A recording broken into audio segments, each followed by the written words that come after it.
Hello दोस्तों। सबसे पहला मैं आज आपको एक सवाल पूछना चाहूंगा कि आप कभी मुंबई आए हो, आप कभी आए हो या आने वाले हो, जो भी होगा। लेकिन मैं आपको एक चीज ना गारंटी के साथ बोल सकता हूं कि आप मुंबई आने के बाद ना हर एक जगह पर जाकर घूमने वाले हो, सिवाय एक जगह को छोड़ के, एंड वो है मुंबई का धारावी। लेकिन धारावी के जो रास्ते हैं, धारावी का जो दरवाजा है, उसको तक कभी मैंने नहीं देखा। क्यों? क्योंकि हर किसी को ना मुंबई में एक अलग ही एक खौफ सता के रखा गया है धारावी के बारे में, कि धारावी में हर एक तरीके की कहानियां हैं, मौत की कहानियां हैं, मर्डर केसेस की कहानियां हैं, अनहाइजीनिक चीजों की कहानियां हैं, फैमिलीज की कहानियां हैं। लेकिन उससे भी बदतर एक कहानियां होती हैं वहां की, और वो है प्रेत आत्माओं की कहानी, भूतों की कहानियां, जो सबसे ज्यादा अलग होती हैं। वह कहानियां और सबसे ज्यादा खौफनाक होती हैं वहां की कहानियां, क्योंकि गाइस धारावी ना एक बहुत ही अलग जगह है। धारावी के अंदर ही एक अपना शहर बसा हुआ है। एंड अगर धारावी का कोई भी इंसान, कोई भी सदस्य इस चीज को सुन रहा है, तो वह इस चीज से सीधा सीधा रिलेट करेगा। धारावी भी एक ऐसी जगह है जो ना सुबह में सोती है, ना रात को इंसान सो जाते हैं, लेकिन कोई और जाग जाते हैं। और वह कौन है, आपको आगे की कहानी में पता चलेगा। धारा भी एक ऐसी जगह है ना हमारे देश में, कि जहां की कहानियां कभी भी खत्म नहीं होती। इसकी कहानियां हमेशा बढ़ती रहती हैं, बढ़ती रहती है, बढ़ती रहती है। आज की ये जो कहानी एक ऐसे इंसान के बारे में है जिसकी शादी जस्ट अभी अभी हुई थी। जस्ट एक दो दिन पहले ही एंड उसके साथ ऐसी ऐसी खौफनाक हादसे होने लग गए। एंड ये खौफनाक हादसा किसी पैरानॉर्मल एंटिटी के साथ नहीं हो रहा था। ये एक ऐसी पैरानॉर्मल एंटिटी थी एक्चुअल में, जो कि भूत प्रेत से भी परे है, उनसे भी कई गुना ज्यादा ताकतवर, जिसका सामना कोई भी एक आम इंसान नहीं कर सकता। जो कि इसने किया था उसका सामना और शायद से आज भी कर रहा है। एंड इसी रीजन के वजह से वह आज धारावी में नहीं रहता, हमारे देश में भी नहीं रहता। उसे इसी चीजों के वजह से इस पूरे देश को भी छोड़ के जाना पड़ा था। अब ये वीडियो शुरू करने से पहले ऐसे ही और हॉरर वीडियोस देखने के लिए सब्सक्राइब कर दीजिए इस चैनल को। अब ये कहानी शुरू होती है। ये कहानी है धारावी में रहने वाले एक लड़के इकबाल की, जो कि शायद से बचपन से ही अपनी पूरी जिंदगी उसने धारावी में ही काटा था, धारावी के गलियों में ही काटा था। एंड ऑफ बड़े होते होते थोड़ा सा उस पे भी जिम्मेदारियों का बोझ आने लग गया, तो फिर उसने एक जॉब ज्वाइन कर ली। एंड जॉब हो जाने के बाद वहां पे भी उसका वर्किंग एनवायरनमेंट काफी अच्छा था, फ्रेंडली थी। और वहीं पे उसको एक लड़की मिली जिसका नाम था सना, और वो धीरे धीरे करके बहुत ज्यादा करीब आने लग गए थे। इमोशनली बहुत ज्यादा कनेक्शन होने लग गया था दोनों के बीच में। तो उसके बाद उन्होंने डेटिंग करना स्टार्ट कर दिया। एंड सबसे बेस्ट बात यह थी कि जो सना थी वो भी धारावी में ही रहती थी। गाइस धारावी बहुत बड़ा है। एक टाइम पे धारावी एशिया का सबसे बड़ा स्लम हुआ करता था, मतलब वो इतना ज्यादा बड़ा है। सो सना भी उधर ही रहती थी, एक कोने में धारावी के। तो इकबाल और सना ने कुछ 1-2 साल तक उन्होंने डेट किया। एंड डेट करने के बाद उन्होंने फाइनली सोचा कि अभी शायद से हमें अपने माँ बाप को बता देना चाहिए इसके बारे में। और उनको डर लग रहा था, because it's a love marriage, तो हाँ बोलेंगे कि नहीं। लेकिन बहुत ज्यादा मिन्नतें करने के बाद उन दोनों के माँ बाप मान गए, और अब फाइनली उनकी शादी होने वाली थी। फिर इकबाल और ने फाइनली डिसाइड किया कि अभी इस तारीख पे हमको शादी करनी है। एंड हम शादी में सब लोगों को बुलाएंगे। और गाइस धारावी ना एक बहुत ही ज्यादा स्पेशल जगह आती है जब भी यहाँ पे कोई भी फेस्टिवल जाता है या फिर शादी होती है, क्योंकि ये लोग ना बहुत ज्यादा इमोशनली कनेक्टेड रहते हैं एक दूसरे से, क्योंकि ये लोग सालों साल से एक दूसरे के साथ ही रह रहे हैं, एक दूसरे के फैमिली में रह रहे हैं। तो अगर एक छोटा मोटा सा भी अगर एक हॉल बुक कर लिया है, शादी का कच भर जाता है, शादी का हॉल। सो गाइस अभी शादी का दिन आ गया था, शादी का पूरा माहौल बना हुआ है, सब लोग मेहमान आ रहे जा रहे हैं। एंड उसी वक्त इकबाल के कुछ दोस्त हैं, उन्होंने बोला कि धारावी के कोने में एक अच्छा सा ठिकाना ढूंढा है हमने, जो कि बहुत ही मजेदार है। एक बार शादी खत्म हो जाने दे, फिर आपको वहां पे भी हम लोग लेके जाएंगे। फिर इकबाल ने सोचा, ये ऐसी कौन सी जगह है जो मुझे नहीं पता धारावी के बारे में, मैं तो बचपन से रहा हूं, यहाँ पे बहुत ज्यादा कंफ्यूज था। चलो ठीक है। शादी अभी थोड़ी आगे बढ़ रही थी, काजी आ गया था, काजी ने आके अभी निकाह को कराया। एंड निकाह हो जाने के बाद अभी सब लोग एक दूसरे से मिल रहे थे, और उसी दौरान इकबाल के दोस्त आए एंड उसको गाड़ी में लिए और उसको वहां से लेके चले गए। और अभी सन्ना भी देख के बहुत ही ज्यादा नाराज हो गई थी कि ये क्या बात हुई, अभी तो शादी जस्ट खत्म हुई है, जस्ट अभी शादी खत्म हुई है, सुहागरात का समय हो रहा है, कितनी सारी रस्में करनी है, एंड ये इंसान है कि यहाँ से कहाँ पे निकल गया। फाइनली कुछ ही मिनटों बाद ड्राइविंग करके उसके दोस्तों ने उसको एक जगह के सामने लाकर खड़ा कर दिया था। एंड अभी इकबाल सोच रहा था, ये जगह पे तो मैं कई बार आया हूँ और यह जगह कोई नई नहीं है। और ये जगह मालूम है क्या थी? ये एक कब्रिस्तान, धारावी का फेमस अंजुमन तारवादी कब्रिस्तान। यहाँ पहुंचकर इकबाल ने उसके दोस्तों को पूछा कि अरे मैं तो यहाँ पे कई बार आया हूँ यार, बहुत ज्यादा एकदम फेमस इलाका है। ये तू ऐसा क्यों बोल रहा था कि एक बहुत एकदम न्यू ठिकाने पे लेकर जा रहा है तू मुझे? फिर उसके दोस्त फैजल ने कहा कि ये कोई जगह स्पेशल नहीं है, लेकिन आज की रात स्पेशल है क्योंकि आज तेरी आखिरी रात है हम दोस्तों के साथ। तो आज के बाद हमें कभी भी नहीं मिलने वाला है। तू आज के बाद कभी भी हमारे साथ एंजॉय नहीं करने वाला है। तो इट्स बेटर कि आज की रात हम थोड़ा सा एंजॉय करते हैं, थोड़ा दारू वारू पीते हैं, मुर्दों के साथ थोड़ा माल वगैरह फूकते हैं। तो फिर इकबाल थोड़ा सा अनकंफर्टेबल हो रहा था कि अरे यार ये क्या बात कर रहा है, लेकिन फिर भी उसने बोला चलो ठीक है, आखिरी रात है, मेरी दारू पी के जल्दी से घर चला जाऊंगा, किसी को कुछ पता भी नहीं चलेगा। फिर गाइस वहां पे कब्रिस्तान में ना एक जगह बनी हुई है, ऐसी लादी बनी हुई है जहां पे सब लोग जाग के बैठ सकते हैं। जो भी आते हैं वहां पे रिलेटिव्स सबके, जिसकी भी कब्र है वहां पे, तो ये लोग वहीं पे जाके एंजॉय करने लग गए थे। वहीं पे उन्होंने पास में ही एक ब्लूटूथ स्पीकर लगा के वो लोग एंजॉय वगैरह करने लग गए थे, दारू पी रहे थे, माल वगैरह फूक रहे थे। एंड ये सब कुछ कब्रिस्तान में हो रहा है और उनको अंदाजा भी नहीं कि यहाँ पे ऐसी नापाक हरकतें नहीं करी जाती हैं। अभी कुछ ही समय बाद ये सब चीजें खत्म हो गई। घर जाने का वक्त आ रहा था। इकबाल ने बोला चलो अभी यहाँ से निकलते हैं। फिर वो लोग निकल ही रहे थे वहां से कि इकबाल ने देखा कि एक कब्र के पीछे कोई तो इंसान छुपा हुआ है। एंड वो मुझे गौर के देख रहा है। इसने उसकी परछाई भी देखी। फिर इकबाल को लगा कि शायद से मैंने बहुत ज्यादा पी ली है, इसके वजह से मुझे ये सब कुछ चीजें दिख रही हैं। लेकिन कुछ तो था, उधर जो भी था सब कुछ भूल भाल के वह इस इलाके से बाहर निकला। फिर इकबाल फाइनली अभी अपने घर पे आ चुका था। वह बेडरूम में गया एंड उसने सना की ओर देखा तो सना बहुत ही ज्यादा गुस्से में थी। उसने बोला कि हमारी स्वागरात है, इतने ज्यादा रस्म बाकी है अभी और आप होके अपने दोस्तों के साथ बाहर चले गए हो। फिर इकबाल ने बोला तुझे भी पता है ये मेरी आखिरी रात थी मेरे दोस्तों के साथ, इसके बाद मैं रातों तक अपने दोस्तों के साथ नहीं रहा करूंगा, हमेशा दोपहर या तो शाम को मिला करूंगा। ये आखिरी रात थी, हमारी प्लीज मुझे माफ कर दे। बट स्टिल सना और इकबाल में बहुत ज्यादा बहस हो गई, लेकिन उसके बावजूद उनको आज की यह रात को खराब नहीं करना था। एंड इकबाल चले गया बाथरूम में अपने कपड़े वगैरह चेंज करने के लिए, थोड़ा फ्रेश होने के लिए वो गया अंदर और कुछ 10-15 मिनट बाद वो बाहर आ गया। इकबाल ने देखा कि वो तो अभी पूरी तरीके से चेंज हो चुका है अपने नाइट ड्रेस में, लेकिन सना ने अभी तक अपने दुल्हन का जोड़ा नहीं उतारा है। वह अभी भी बिस्तर के ऊपर वैसे ही बैठी हुई एकदम खामोश। उसने बोला चलो ठीक है, शायद से मुझसे नाराज हो गई। वो गया थोड़ा सा सन्ना के करीब उससे बात करने की कोशिश कर रहा, लेकिन सन्ना किसी भी बातों का जवाब नहीं दे रही थी। उसने बोला चलो ठीक है। फिर उसने घूंघट को उठाने की कोशिश करी। उसने जैसे ही घूंघट उठाया उसने उस पार देखा और उस पार सना का चेहरा नहीं, एक शैतान का चेहरा था। इकबाल ये देखकर कांप उठा था, उसका दिल पूरी तरीके से डर उठा था। वो थोड़ी देर के लिए उस बिस्तर से नीचे गिरकर थोड़ा सा पीछे गिरते हुए निकला और उसे बिलीव नहीं हो रहा था कि ये सन्ना नहीं, कोई शैतान है। उसने जोर जोर का चिल्लाना शुरू किया, दरवाजा पीटना चालू किया, क्योंकि पता नहीं वो एकदम हड़बड़ी में था, एकदम हक्का बक्का हो चुका था।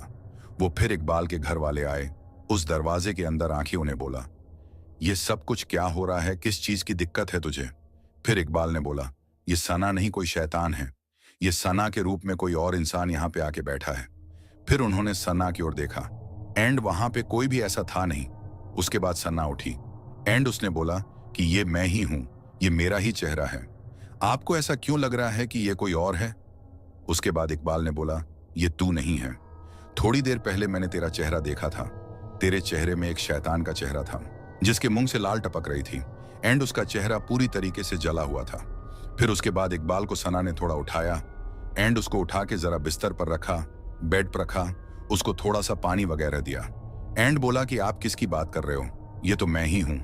एक्चुअली क्या हुआ था मैं आपको समझाती हूँ, अगर आपको याद नहीं है तो आप आए, हमने थोड़ी सी बहस कर, हमने थोड़ी बातचीत करी, फिर आप बाथरूम के अंदर चले गए, बाथरूम के अंदर फिर जाके आप वापस आए, अपने कपड़े बदल के मैं यहीं पर बैठी हुई थी एंड यहीं पे बैठने के बाद आप मेरे थोड़े करीब आए एंड आप अचानक से नीचे गिर गए एंड उसके बाद पता नहीं क्या हुआ, आप चिल्लाने वगैरह लग गए थे। फिर इकबाल ने बोला कि नहीं, ऐसा नहीं था, ये तुम्हारा चेहरा नहीं था, किसी शैतान का चेहरा था। एंड उसको ना अभी ऐसा रियलाइज क्या हो रहा है मेरे साथ, अगर सना ये बोल रही है फिर वो शैतान कौन था जिसका चेहरा मैंने जस्ट अभी अभी देखा था। अभी अगली सुबह आ चुकी थी, सब कुछ नॉर्मल था। इकबाल उठा एकदम एंड उसने बोला कि शायद से कल रात को मैंने बहुत ज्यादा पार्टी कर ली थी, दारू वगैरह पी ली थी अपने दोस्तों के साथ, इसी रीजन के वजह से मुझे शायद से ये सारी चीजें दिख रही थी। वो शैतान का चेहरा भी शायद इसी वजह से दिख रहा था। फिर उसने सना को उठाया और उसने कहा कि चलो, एक रात जो हमारी साथ में थी, हमारी पहली रात, वो तो हमने बिगाड़ दी, लेकिन जो हमारा पहला दिन है साथ में, हम उसे नहीं बिगाड़, वो हम लोग उसको अच्छे से बना के रखेंगे। फिर इकबाल ने कहा सना को कि सना, आप जल्दी से तैयार हो जाओ, हम कहीं पे तो घूम के आते हैं। हम ठीक है, सना ने कहा चलो ठीक है, मैं तैयार हो जाती हूँ। दोनों तैयार हो गए एंड अपने घर से बाहर निकले।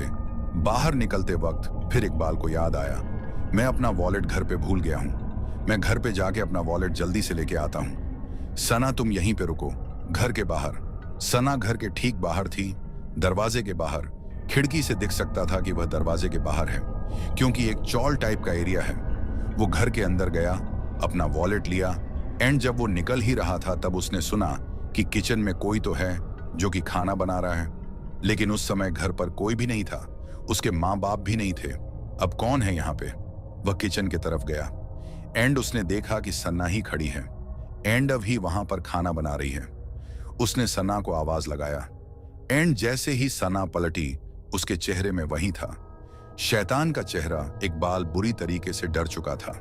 वह भागते हुए उस दरवाजे की तरफ गया एंड देखा कि दरवाजा बंद है और वह खुल नहीं रहा है। वह जोर जोर का उसको खींचने की कोशिश कर रहा है, लेकिन फिर भी वो खुल नहीं रहा है। उसने खिड़की के बाहर देखा और सना को शायद से वो चिल्लाने की कोशिश कर रहा था कुछ तो, लेकिन उसने देखा कि सना तो खड़ी है, लेकिन उसके साथ इकबाल भी खड़ा है। इकबाल ये देखकर एकदम हक्का बक्का हो चुका था, उसके रोंगटे खड़े हो चुके थे। उसने कहा कि इकबाल तो मैं हूं, फिर ये कौन खड़ा है इसके साथ? फिर इकबाल ने अपने पीछे देखा तो वह जो सना है वो उसके करीब आ रही थी, जो कि असल में सना थी भी नहीं, वो एक शैतान था। देख, उसके दिमाग में अलग ही अलग बातें चल रही हैं कि मैं यहाँ पे खड़ा हूँ, असली इकबाल यहाँ पे खड़ा है और मेरे साथ सना खड़ी है, जिसके लायक वो सना भी नहीं है। वो सना के रूप में एक शैतान है। बाहर मेरी सना खड़ी है, जहां पे इकबाल के रूप में एक शैतान खड़ा है। लाइक दोनों तरफ शैतान है और दोनों तरफ इंसान भी है। ये सब कुछ सोचते सोचते सोचते सोचते वो इतना ज्यादा इस प्रेशर में आ गया था कि अब जैसे ही वह शैतान उसके करीब आया, इकबाल वहीं पे बेहोश पड़ गया। फिर कुछ ही समय बाद इकबाल की आंखें खुली एंड उसने देखा कि वो बिस्तर पे है। फिर उसको रियलाइज हुआ कि ये सब कुछ मेरा सपना था, ये जो भी कुछ हो रहा था ये सिर्फ मेरा सपना था। उसने अपने बगल में देखा तो सना वहीं पर लेटी हुई है। तो उसने बोला ये मेरे सुहाग रात की ही रात है, बस शायद से कुछ तो गलत हो रहा है मेरे साथ। फिर उसने बोला मैं जाता हूं और अपने मुंह पर थोड़ा सा पानी मार के आता हूं। बाथरूम में वो जैसे ही उठा, उसने थोड़ा सा पानी मारा, अपने शक्ल पे वापस आया। वो देख सकता था कि सना वहां पे लेटी हुई है।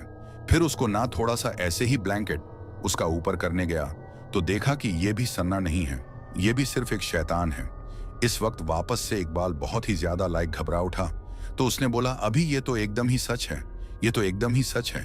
वह बाहर गया, बाहर जाके उससे अपने परिवार वालों को सब कुछ बताया। उसके परिवार वालों ने बोला कि मुझे भी लग ही रहा था कुछ ना कुछ तो दिक्कत है तेरे साथ। फिर उन्होंने क्या किया, सारे परिवार वाले इकबाल सना, वो लोग अगले ही दिन एक बाबा के पास गए। बाबा के पास वो लोग जैसे ही पहुंचे, उन्होंने अपनी सारी बातें बताई कि यह सारी दिक्कतें हो रही हैं हमें। बाबा ने दोनों को देखा। इकबाल एंड सना को देखने के बाद बाबा ने कहा कि इकबाल बस 5 मिनट के लिए आप मेरे पास आओगे। 5 मिनट के लिए वो दोनों साइड में गए। दिन उसके बाद उस बाबा ने बोला कि आपको क्या लगता है आप यहाँ पे किसके साथ आए हो? तो उसने बोला मैं अपने परिवार और अपनी पत्नी सना के साथ आया हूँ। उसने बोला परिवार वालों के साथ तो आए हो, लेकिन ये जो पत्नी आपने बोला वो गलत है। ये आप सना के साथ नहीं आए हो, ये आप एक जिन्नात के साथ आए हो। यहाँ पे ये एक जिन्न है, ये इंसान नहीं है, ये एक जिन है जिसके साथ आप अभी हो। वो एक जिन है जिसके साथ आप कल रात में थे वो भी एक जिन है। फिर इकबाल ने बोले कि ये कैसे हो सकता है, ले इसका कारण क्या है। फिर उस बाबा ने कहा, एक जिन्नात है जो तेरे पीछे दीवाना हो चुका है। ये सब कुछ सुनने के बाद इकबाल को अभी ऐसा ही लग रहा था कि ये सब कुछ शायद से उस वक्त हुआ होगा जब वो अपनी शादी की रात में अपने दोस्तों के साथ कब्रिस्तान गया था। एंड उसने वो सारी नापाक हरकतें करी थी वहां पे, कि उसने वहां पे जाके दारू पिया था वगैरह वगैरह। एंड शायद से इन्हीं चीजों ने किसी ना किसी जिन ने उसको अट्रैक्ट कर लिया रहेगा। एंड इसलिए ये सारी चीजें हो रही थी। फिर उस बाबा ने कहा कि बेटा तू कुछ भी कर ले, तू अपनी पत्नी के साथ रह नहीं पाएगा और सन्ना के साथ नहीं रह पाएगा, क्योंकि वो जिन तेरे पीछे पूरी तरीके से दीवाना हो चुका है। तो अगर उस सन्ना के करीब जाने की कोशिश करेगा तो वो जो जिन जो सन्ना के अंदर बैठा है वह सन्ना की जान चूसने के पीछे पड़ा हुआ रहेगा, उसको अंदर से कमजोर कर देगा, वो उसकी जान भी ले सकता है। वो फिर इकबाल के मन में सिर्फ अभी एक ही बात आ रही थी कि शायद से अब मेरे पास सिर्फ एक ही रास्ता है, और वो यह है कि मुझे अभी साफ साफ दूरी बनाए रखनी पड़ेगी अपनी पत्नी के साथ, क्योंकि अगर मैं कुछ भी करूं ये जो जिन है वो उसकी जान ले सकता है। तो वह ऐसे ही करता था, हर रोज सुबह सुबह उठना, जल्दी जल्दी काम पर चले जाना, वापस आना एंड एकदम देर रात को आना कि उसकी पत्नी उसको एकदम सोने की हालत में दिखे कि वह बात ना कर सके। उससे बस एकदम दूरी बनाए रखा था, क्योंकि अगर वो ऐसा नहीं करता था थोड़ा भी, अगर वह करीब आने की कोशिश करता था तो उसे सना नहीं, वो जिन्नात ही दिखता था। लेकिन अब बहुत बहुत ही ज्यादा उसको अनकंफर्ट बोलने हो गई थी कि मैं हर रोज सुबह में जा रहा हूँ रात कर, मैं बहुत ही ज्यादा थक रहा हूँ। उसके साथ साथ ये सब कुछ देखा नहीं जा रहा है कि सना के साथ ये सारी क्या क्या हरकतें हो रही हैं। पर उसने सोचा कि अब फाइनली मैं सना को डाइवोर्स दे रहा हूँ एंड मैं निकल रहा हूँ दुबई। आज के आज उसने वही किया, उसने डाइवोर्स ले लिया एंड वो दुबई चला गया और वहां जाके वो काम करने लगा, क्योंकि बात ऐसी थी कि उसको ऐसा लग रहा था कि अगर मैं यहीं पे रहूंगा तो ना ही सिर्फ सना की जान बल्कि मेरे परिवार वालों की जान पे भी खतरा आ सकता है, क्योंकि खतरा 2400 घंटे हमारे ऊपर ही मंडरा रहा था उस समय।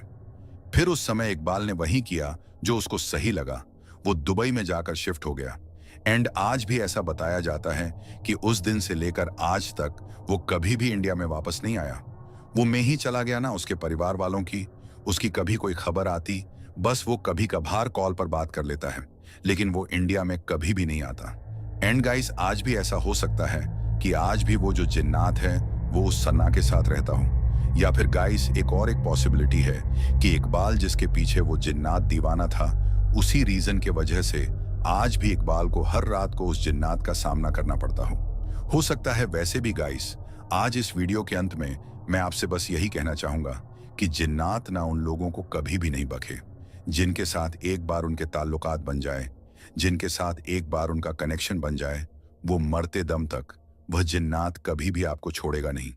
आपकी आखिरी सांस जैसे ही होगी तब जाके वो आपके बदन को छोड़ेगा, वरना वो नहीं छोड़ने वाला आपके बदन को, क्योंकि वो एक बार दीवाना हो गया है, उसने एक बार आपसे मोहब्बत कर ली है तो अलग होगा ही नहीं। इसीलिए गाइस ऐसा कहा जाता है, कभी भी ऐसी कब्रिस्तान वगैरह शमशान वगैरह में जाके ऐसी नापाक हरकतें नहीं करनी चाहिए, कभी भी ऐसी शराब नहीं लेकर जाना चाहिए, वहां पे कभी भी ऐसी कोई हरकत नहीं करनी चाहिए जिससे कोई भी चीज डिस्टर्ब हो जाए या फिर कोई भी चीज एक बुरी तरीके से अट्रैक्ट हो जाए आपके तरफ, जो कि इन लोगों ने करी थी। एंड गाइस, कब्रिस्तान में जिन्नात तो होते ही है, प्रेत आत्माओं का तो पता नहीं, लेकिन कब्रिस्तान के जो बाहर के इलाके होते हैं, कब्रिस्तान का एक बार दरवाजा आपने क्रॉस कर लिया, बाहर का इलाका रास्ते वो सबसे ज्यादा हंटेड होते हैं, वहां पे कभी भी नहीं जाना चाहिए।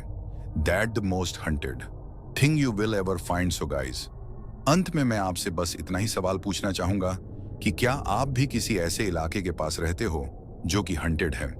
क्या आपके पास भी कोई ऐसी कहानी है? क्या आपने भी कभी आधी रात में किसी न किसी के हंसने की आवाज सुनी है? क्या आपने भी कभी किसी भी इंसान की ऐसे आधी रात में रोने की आवाजें सुनी हैं? क्योंकि गाइस, ज्यादा देर तक वो आवाज आप एक डिस्टेंस में नहीं सुन सकते, ज्यादा देर तक आप वो जो आवाजें हैं वो दूर से नहीं सुन सकते, क्योंकि आज नहीं तो कल ऐसा होगा कि आप बोली आवाजें अपने करीब से भी सुनोगे। शुक्रिया।